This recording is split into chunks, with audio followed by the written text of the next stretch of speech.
Bonjour tout le monde. Dans cette vidéo, je vais vous présenter la liaison entre la Terre, la Lune et le Soleil. Premièrement, une brève présentation de la Terre. La Terre est la seule planète à avoir de la vie dans notre galaxie. Elle est constituée d'environ 70% d'eau et 30% de terre et de forêt. Elle a environ une superficie de 510 100 000 km². Deuxièmement, la Lune est un satellite naturel avec la Terre. Sa température maximale à avoir atteint est de 123 degrés Celsius. La température moyenne est d'environ 70 degrés Celsius.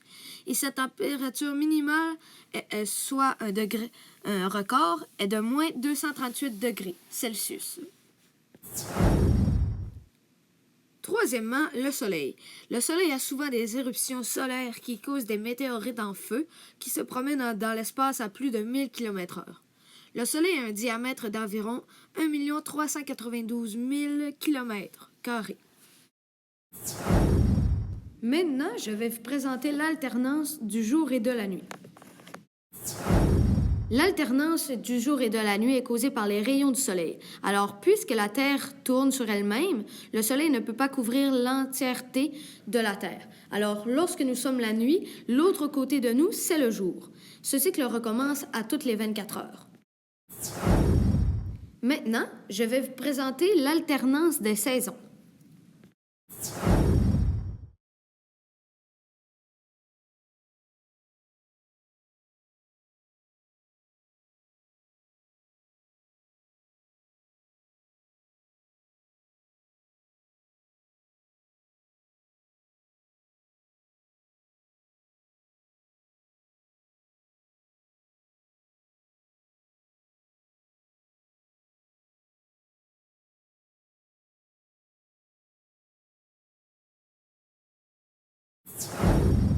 Comme ce schéma le représente, ici c'est l'hiver et ici c'est l'été. L'équinoxe du printemps est le 22 au 23 septembre. Le solstice d'hiver est au 21 au 22 décembre. L'équinoxe du printemps est au 20 au 21 mars. Et le solstice d'été est au 21 au 22 juin. Cela est propice par le commencement de l'hiver et du printemps, de l'été et de l'automne. De l'hémisphère sud. Là-bas, c'est l'été. Alors que la plus grande partie de la journée, l'hémisphère nord est à l'ombre. C'est l'hiver. Puis, au fur et à mesure que la Terre avance sur son orbite, la ligne où le Soleil tape à la verticale monte vers l'équateur. L'équinoxe, c'est le jour où le Soleil est à la verticale de l'équateur. Le nord et le sud en profitent équitablement. Pour l'hémisphère nord, le printemps commence. Comme la Terre continue son périple, la ligne où le Soleil tape à la verticale monte encore vers le nord. Et là, au mois de juin-juillet, l'hémisphère nord sera tourné vers le Soleil. Les rayons nous arriveront sous un angle plus direct, ce sera l'été, on aura chaud.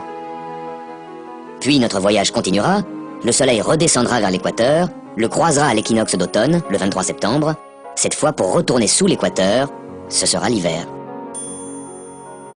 Maintenant, je vais vous présenter les phases de la Lune. La première phase de la Lune est la première Lune. La première Lune, nous pouvons juste... elle est nouvelle. Après, il y a le premier croissant. Après, il y a le premier quartier. Après, il y a la Lune gibbeuse, ainsi que la pleine Lune. Après, ce cycle recommence, mais en décroissant. Après, il y a la Lune gibbeuse décroissante, le dernier quartier, le dernier croissant, et bien sûr, la nouvelle Lune. Ce cycle recommence aux 9 jours.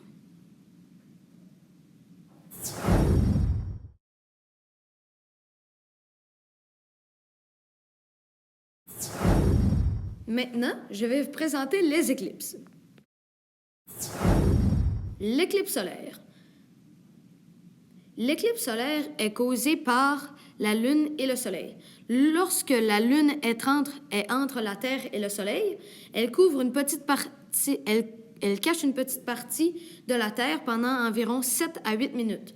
Le noir total est environ 7 à 8 minutes et le temps de l'éclipse est 2 heures à 3 heures. L'éclipse lunaire.